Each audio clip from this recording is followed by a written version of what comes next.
Meet Joe. So Joe walks to school like any other student. Joe grabs a seat, and the teacher discusses with all the other students that it is important to get good grades and to someday become an engineer, a doctor, a lawyer, in business, or something else.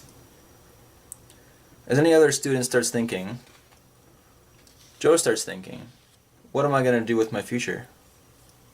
Joe remembers from all his other courses and all the famous wealthy people, such as Bill Gates, Mark Zuckerberg, that maybe he can become an entrepreneur and work for himself, perhaps create a multi-billion-dollar company while at it. He tells the teacher and all his friends that he will become just as famous and wealthy as all the other successful people. Nothing can stop him. He's completely convinced that one day he will become famous and make a change in the world some way. A couple of years pass, and Joe starts thinking about his options again. He's a typical engineering student at university, attends class, does well in school, and begins thinking again about his future career.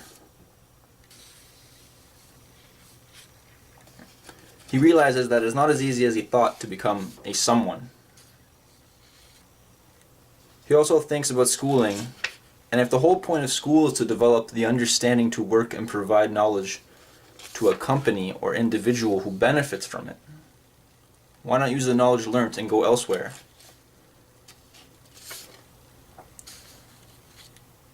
Perhaps develop a product or provide services. However, Joe remembers what had happened in those last few years of thinking while in university.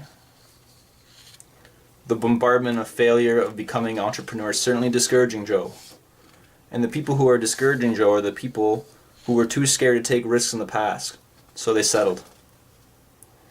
It is these people who do not want Joe to succeed because they are scared that he will. Tough. So Joe, not like the average Joe, takes the road that not too many people take.